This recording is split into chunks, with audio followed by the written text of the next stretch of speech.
I guess I'll ask, why bluegrass? That's a great question. Um, to be fully honest, it was never my decision. I just sort of wanted to drum, and that was what we were going to do. So I was like, okay, well, if I'm just going to drum with bluegrass with you.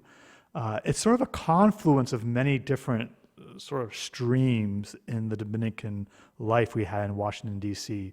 So, like, there's the first move with Father Thomas Joseph White, Father Austin Litke, when they were student brothers and then become young priests.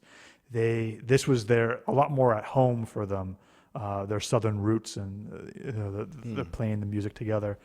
And then the sort of second wave came in playing more like Irish traditional music, playing just like David Bowie and pop songs, and just wanting to play more of that, and just having an appreciation for the American folk tradition, more on the folk side than the bluegrass side. But forever, I don't actually even know how those two streams came together, but they did. And I think we just found bluegrass sort of connected more. There's especially the chance to, there's a deep sort of like Christian tradition, at least in some segments of bluegrass. You can sort of tell people you're going to die, but you can be hopeful. And it's a lot better when you have a bluegrass song about it rather than just simply saying it bluntly. And so I think there's sort of like, it took off from there. But I would look mainly to Father Austin Litke, Father Thomas Joseph White as the sort of steerers of towards the bluegrass, and that the later musicians sort of just entered into the flow of that. So you Yeah, mentioned death. Obviously, that's a big yeah, topic in yep, folk yep, music in general, in the yep. blues, in the American folk tradition.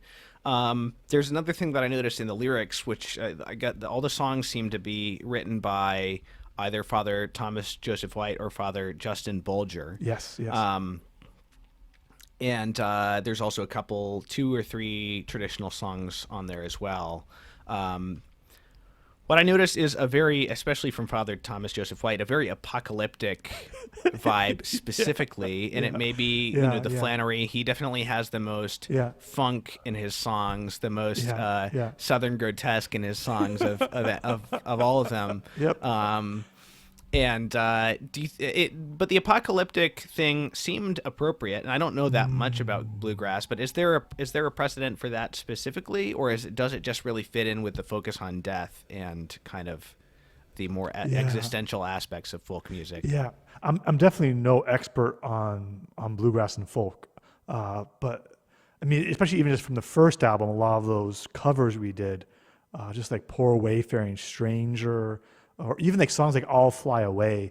There is, I mean, if you are asking yourself, what are we literally, what's the literal meaning of these lyrics?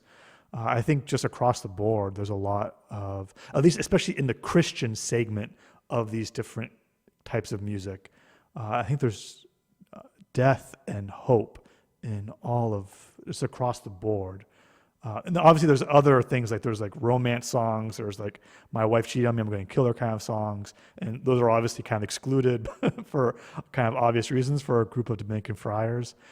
So focus on the Christian songs. I think in bluegrass, country, folk, this tends to be just a natural. I mean, hope in heaven, and that means singing about death as part of that hope in heaven that we will get to the other side. Yeah.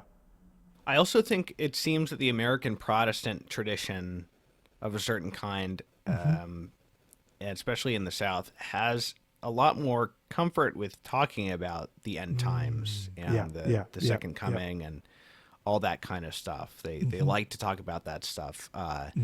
So it fits even with a Catholic group. It kind Yeah. of, I don't Yeah. know, it fits well because as Catholics, those are things that we seemingly shy away from a little bit. We Yeah. don't want to Yeah. seem kooky.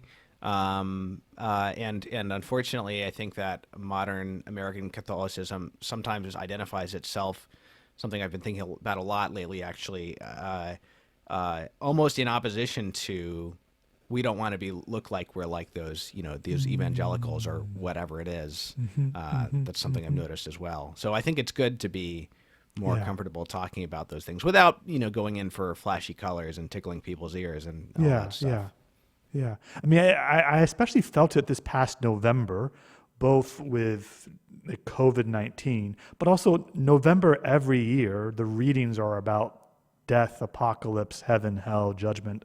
And I either have to like really work hard and avoid it, or just own it and just like own the words of Jesus Christ, be his preacher, and to proclaim. It's right there in the Gospels and it even kind of goes into the first week, 2 weeks of Advent too.